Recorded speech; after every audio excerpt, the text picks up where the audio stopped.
and Merry Christmas. I have a story to read to you, but I thought you might be interested in how this story started. It was about the first part of November in 1992 that my secretary buzzed me and said there's a man on the phone from the Denver Utility League, and he wants to talk to a minister. You're the only one here today, so I'm sending him to you. I said, well, do you have any idea what it's about? And she said, no. But we got on, and he said, hello. And I said, hello, this is Sylvia. And he said, are you a minister? And I said, yes. And he said, you're a woman. And I said, last time I checked. And he kind of chuckled. And I said, well, what can I do for you? And he said, well, we have this Christmas program coming up, and the speaker canceled out on us, and I need to find a minister who will give a Christmas program. So I said, well, tell me about it. And he said, well, we've got a lot of people coming, and we're going to have 2 services, and you have to realize that there are all sorts of religions that will be here for the Christmas program. So it can't be too religious. Well, that was a challenge. Christmas story and a Christian minister giving a program at Christmas, but it can't be too religious. Well, I have never been one to say no for a challenge. So I said yes and took the date down and some particulars and hung up the phone, and then thought, oh, what in the world am I going to do? So a couple weeks passed, and that's where this story begins. A Christmas passing. I dedicated it to my children and my grandson.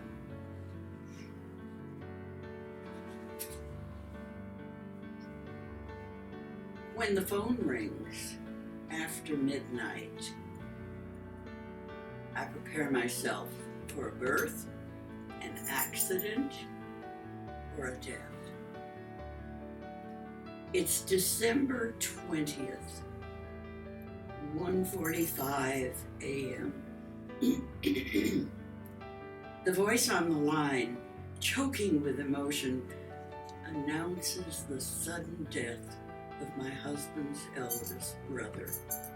By 8 o'clock in the morning, we have our plane tickets, we're booked, our suitcases are packed, and someone to take care of the dog. We drove we dozed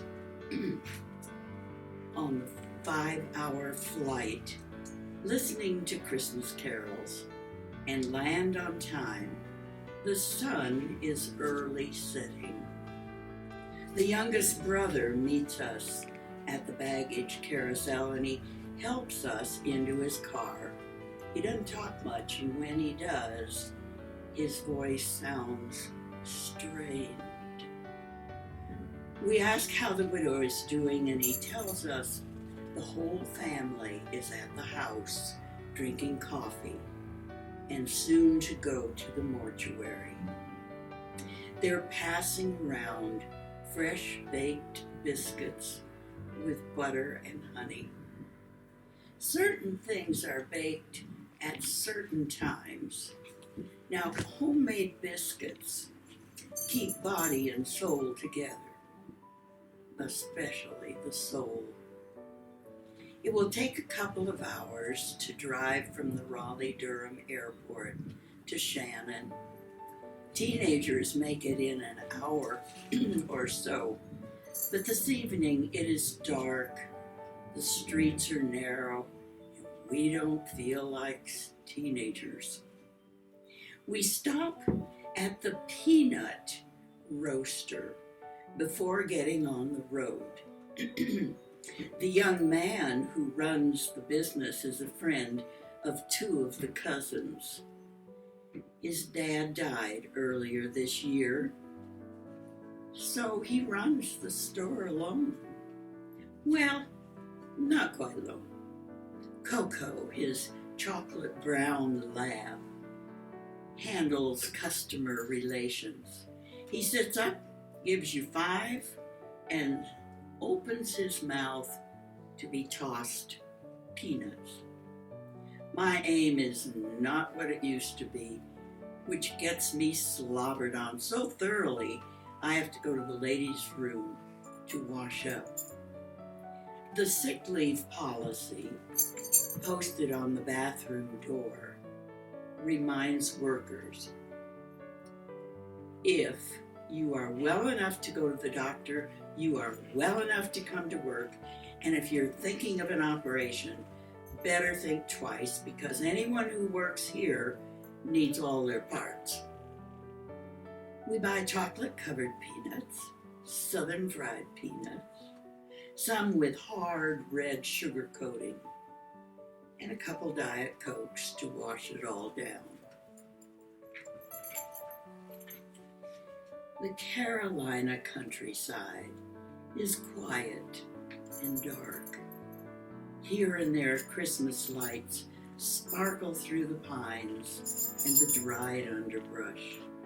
We talk family talk and eat peanuts and eat more peanuts and talk more about the family. By the time we get to the funeral home, canker sores from all that sugar are teasing my tongue, all on the insides of my mouth. I don't know why I do this, but I do it every time. The hometown family is there ahead of us, greeting friends and relatives that they haven't seen since Thanksgiving potluck. Real old folks are helped down to the front seats. Here they sit on rickety metal folding chairs with cardboard funeral home fans lying on their laps. They talk about Norman. Only 61. That's much too young to die. How hard it is to lose him. He was an institution here.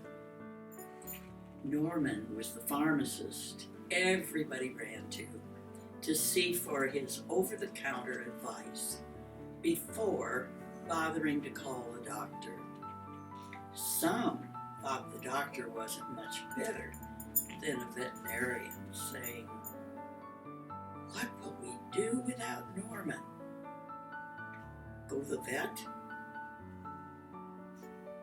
Norman served on the school board term after term and helped the schools integrate through the 50s and the 60s. In this town, it wasn't just the black community and the white, but Native American too. The old movie house had 3 entrances, 3 water fountains, and 6 bathrooms to separate the races and the genders. One old guy says Norman didn't have an enemy in the world, except maybe a couple rednecks. I've never seen so many flowers. Oh, the garlands were wonderful, all set on those 3-legged wire stands, the kind that you see at the horse and jockey at the Kentucky Derby. It looks like Norman has really won something big. We do a lot of hugging and crying. The 4 remaining brothers look at each other in a new way, like they're thinking, it's our generation now. The sisters-in-laws look at each brother in a new way too, like they're thinking, darling, we need to enjoy each moment we have left. They touch their husbands, brushing sugar off their ties and hair off their shoulders, or just touching them for no reason at all. The cousins look at their dads with long, wandering looks and cry about their uncle's death. If that's who they are actually crying about. I see so many faces and hear so many names. They soon blend into one long southern drawl. So I just stand quietly next to my husband and smile. We're so glad you came. It's a sad trip, but family is good to see for any reason. Isn't it too bad he had to die at Christmas? And the widow, a good Christian lady, says, because it's Christmas, it is bearable. Folks began to drift out, their eyes red, their hugs warm. We go home to the brother number 4's house with his wife, and they put us up in their daughter's old room with canopied bed and electric dual-controlled blanket. She has given up her space and gone to sleep over with an old high school friend down the street. We unpack our bags and hang our wrinkled clothes in the closet next to ones she left at home when she went to college. They are long forgotten and long out of style. It looks like time for a trip to Goodwill. Everybody in Shannon meets at Goodwill. They drink coffee, find clothes they like in each other's bags, and exchange them before they even get a chance to hang them up and sell them. That's the fun of it. My sister-in-law and I plan to set aside a couple hours to clean out the closet. We'll get away for a breather and catch up on the gossip. After unpacking our bags, we gather in the den to talk and eat more peanuts. Pretty soon, we get to talking and telling stories on the 5 brothers, laughing so hard tears trickle down our cheeks. Healing tears, they're called. Then we open up the storytelling to include relatives not so close. It seems the mother of one of the cousins' wives was in Atlanta the day before, and she had her purse snatched. Now, being a polite Southern lady, she called after the young man, "Child, I don't have a cent in there, but if you'll wait just a second, I'll write you a check." We laugh and cry at the same time. It feels so good. Before falling asleep that night, I put my arms around my husband and whisper, how can we be having such a good time at such a sad time? Next morning, we have coffee on the porch, sitting on white wicker furniture. We talk about dividing the African violets left by Mama after she died. On the wall hangs a picture of little children, black, white, and Native American, with an inscription that reads, Lord, thank you for letting me be born in the South, and for cornbread and turnip greens in my mouth. My husband reads recipes from Southern living while squirrels chase each other down the pines and get all crazy, jumping into the maze of dogwood branches. Brother number four's hunting dogs begin to bark for breakfast. I head out to see the new pups, 8 little tails, wagging as fast as they can, 8 little mouths, learning to bark and surprised by the sounds that come out. I let myself into the pen, sit on an old blanket, and welcome the tumbling balls of fur jumping on top of me. Covered in a pile of 6-week-old Brittany Spaniels. What a great way to feel alive. Nothing smells happier than puppy breath. Nothing quite matches being licked by so many velvet tongues. Back inside, we take turns in the bathroom, hoping the hot water will last. I stand in front of the closet and ponder. I'm not sure about my red Christmas suit for the funeral, so I settle on my black watch in honor of the Scots in the family.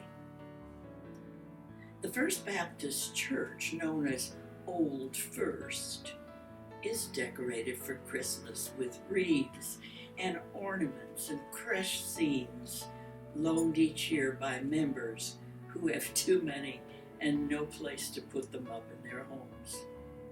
A cattle stall has been placed on the grass out front. It faces the road, waiting for people and animals to bring the story alive. But for now, it's still empty. On Christmas Eve, a high school girl and boy will dress as Mary and Joseph and hold the most recent baby born in the congregation. Now, expectant mothers vie for that honor, each hoping their baby will birth in a timely fashion and be swaddled in the manger. 2 cows, a donkey, and several sheep will be tethered to a fence surrounding the Holy Family. Hopefully, it will be sturdier than last year, when the animals pulled it out of the ground and wandered around in the back of the church. One sheep actually got loose and strolled right down the center aisle during the pageant, and everybody thought it was planned. The entrance to Old First is adorned with Christmas wreaths of boxwood and holly, and some made of shiny green magnolia leaves. Thick red velvet ribbons have been hot glued to jaunty angles. Inside, folks have brought their prize Christmas cactus and placed them on bar stools draped in white sheets. Cascades of white and pink and scarlet blossoms fill the narthex. I stop to admire one plant in particular. Its blossoms hang along stems that are at least 2 feet long, almost touching the floor. It seems to me they are weeping. Norman raised Christmas cactus. Lunch has been carried into the fellowship hall of the church for the family and their friends. Fried chicken, field peas and corn, homemade bread, green jello and canned pear salads, pies, and my favorite dessert, dirt cake. This delight is made with Oreo cookie crumbs, cream cheese, chocolate chips, pecans, and Cool Whip. Satisfies every chocolate lover's craving. I love the artistic touch of using clean, new ceramic clay pots for the bowl. Each dessert-filled pot holds bouquets of plastic flowers.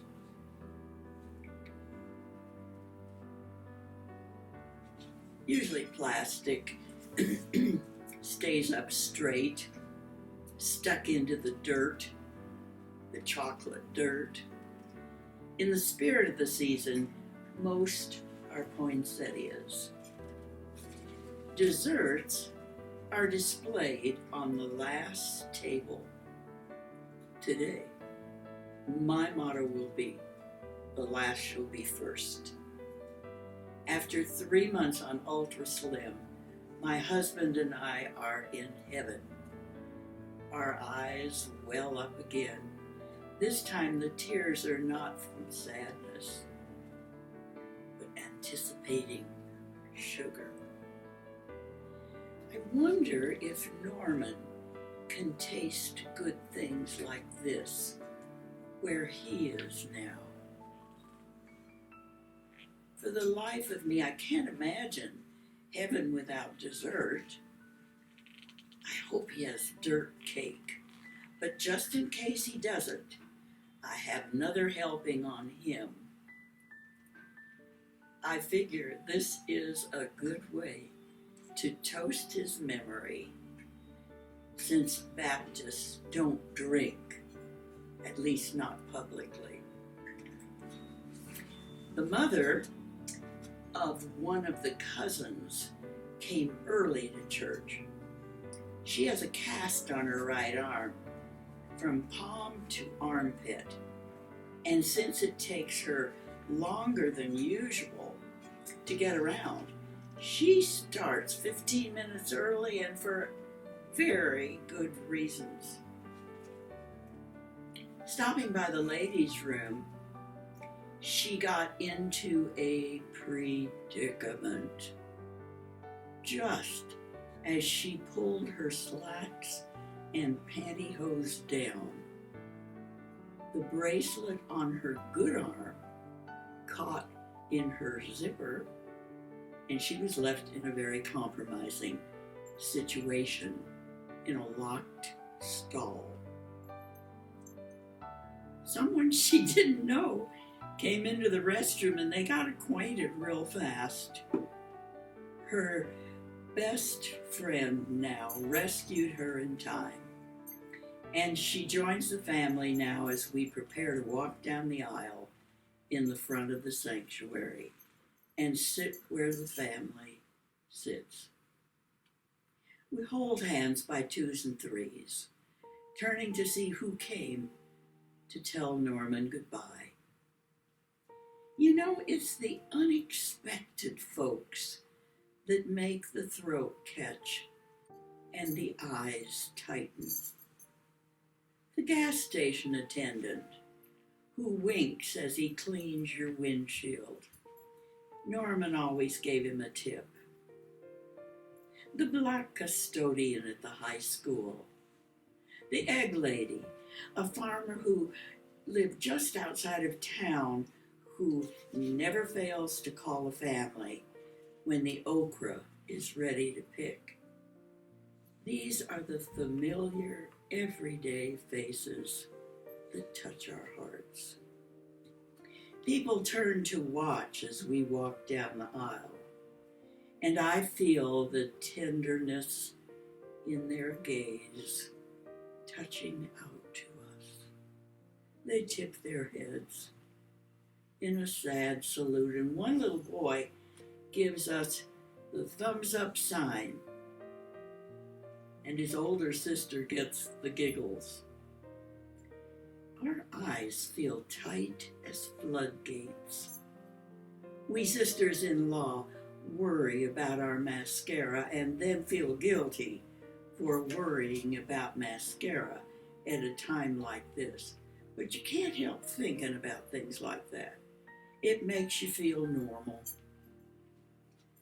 The young minister of music stands in the front holding a cordless mic.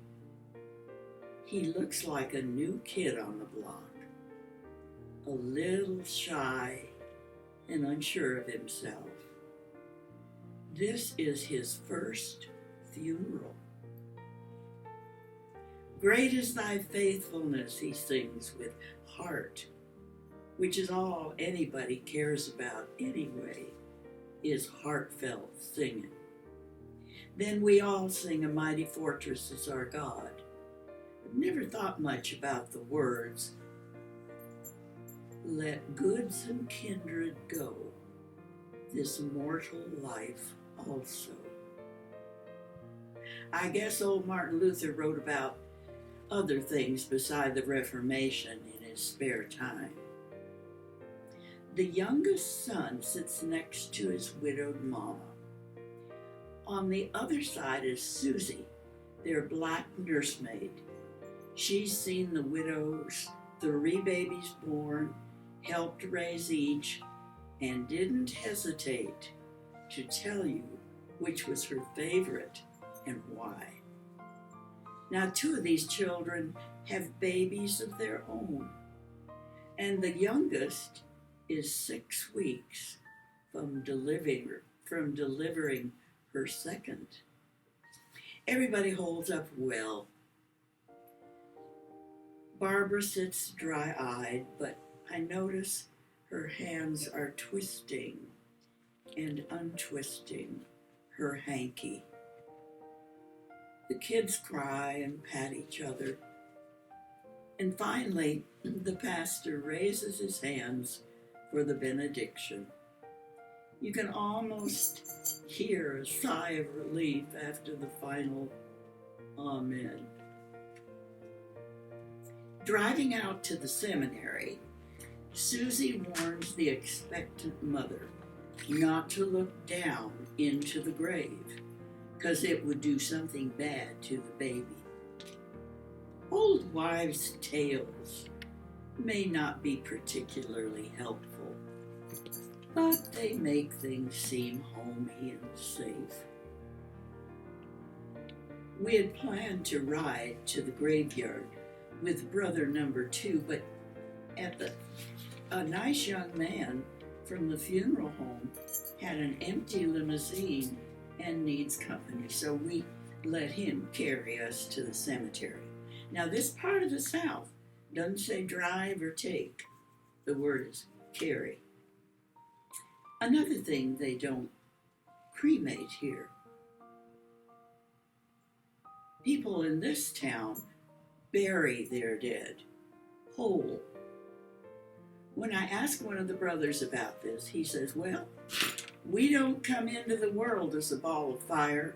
I see no reason to go out as one either. Headstones stand high and far apart, with 8-inch letters reminding us of folks named McLaughlin, McRae, McNeil, Graham, McLeod, McGowan. Bright Christmas wreaths hang on marble gravestones, making bold affirmations of joy to the world. We stand around the casket for the reading of the 23rd Psalm and a prayer. Then folks mingle with tears and talk and comfort, Southern style. I started to say Southern comfort, but remembered again we were with Baptist. Now we girls, I have to digress right here to say that Southern women are girls until they die.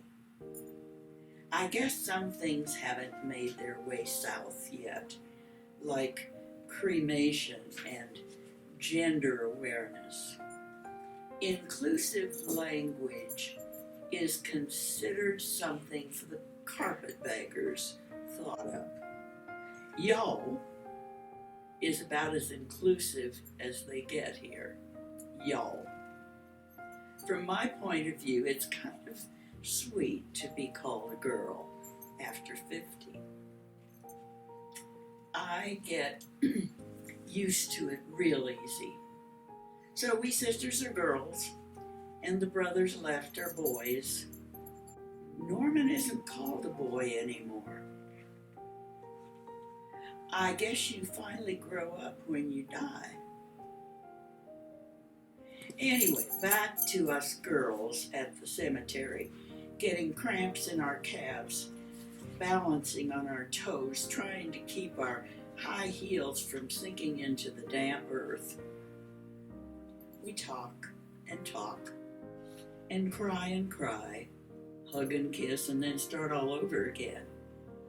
The little girl who lives across the street from Norman, the one who sent a single red rose to the funeral home, is here in her new purple coat, opened before Christmas, just for Norman's funeral.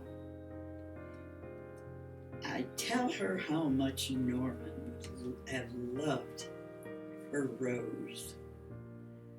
From all the flower sprays, her gift was chosen to sit next to Norman's photograph at the casket. She carries a little white lace handkerchief. I haven't seen one of those since my high school prom.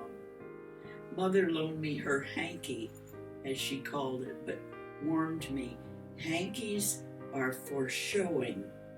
Tissues are for blowing. If you really need to blow your nose, here, I've tucked a tissue in your purse.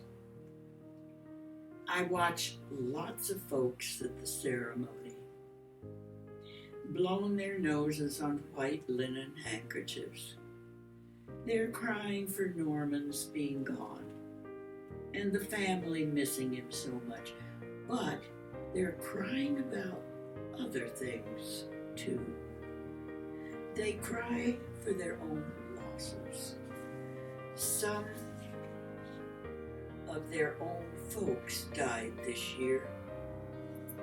Some cry because this is their first Christmas alone. Not necessarily from a death, maybe from divorce, separation, or Alzheimer's. They cry because they've been asked to retire early, or their kids aren't talking to them, or they love someone who won't live to celebrate next Christmas. Each of us cries for Norman, and each of us cries for ourselves. We share a fellowship of sorrow and feel closer this Christmas than many in the past. I wonder, is it sadness rather than gladness that is the blessed tie that binds? Cardinals swoop from pine tree to pine, looking like scarlet Christmas ornaments being tossed back and forth by children while their parents decorate the family tree. Finally, we can't hug anymore. Tears begin to dry, leaving us girls with red eyes, damp handkerchiefs, and mascara-smudged tissues stuffed up our sleeves.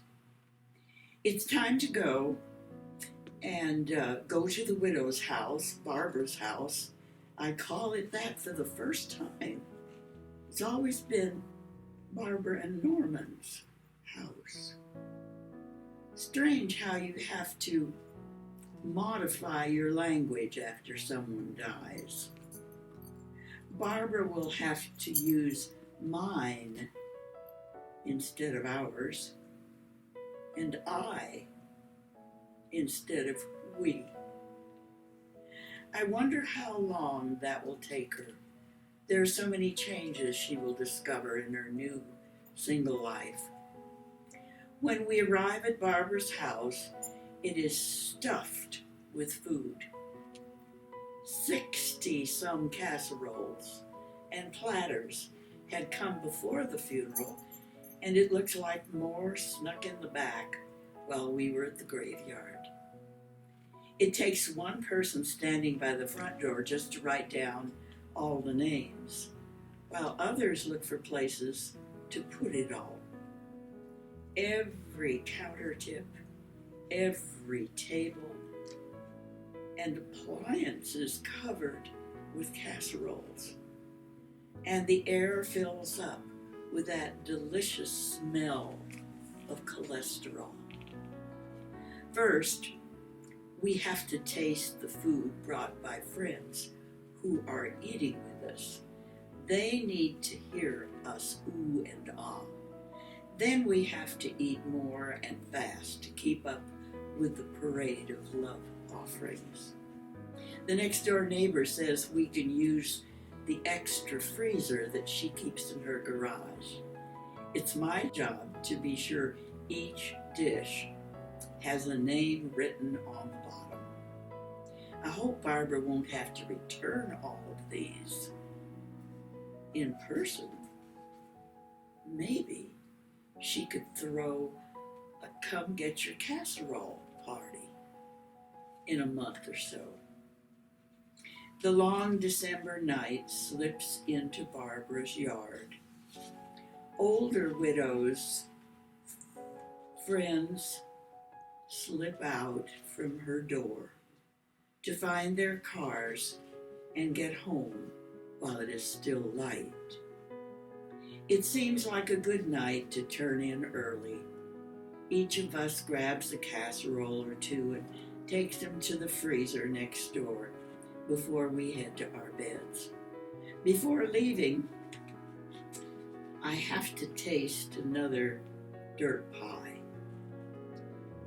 Someone brought it into the screen porch and left it on a card table. No matter in the bottom of the pot. Oh, nobody put their name.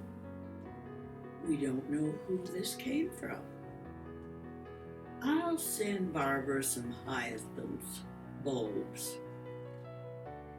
She can plant them after the dirt pie is eaten.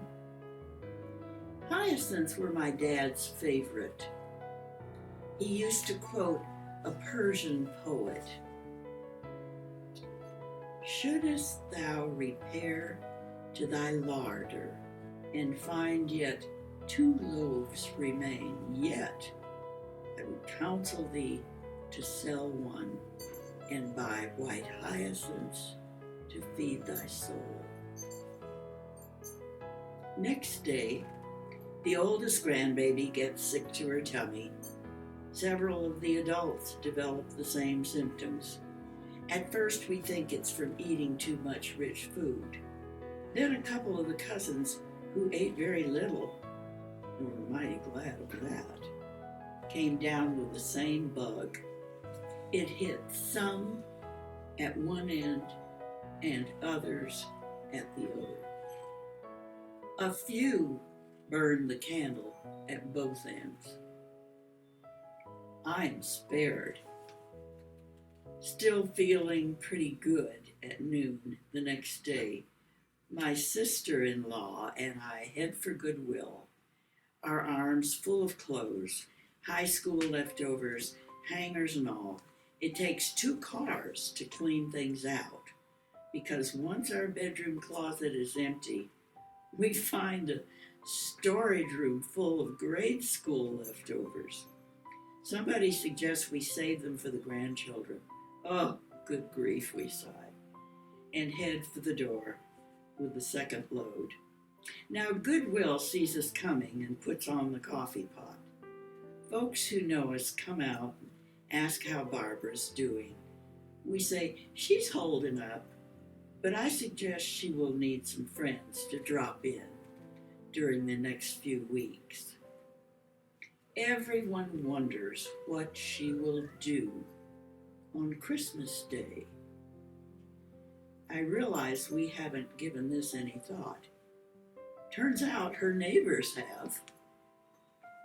Well, what with all those grandchildren around, I imagine she'll be warming up lots and lots of casseroles, watching her family open presents, cleaning up from torn wrapping paper and winding up ribbon to use next Christmas. She has plenty of Christmas cookies, enough to feed the grade school. Maybe she'll let the kids have a big party with their friends. The weather's supposed to be good, and they can drop all their crumbs outside.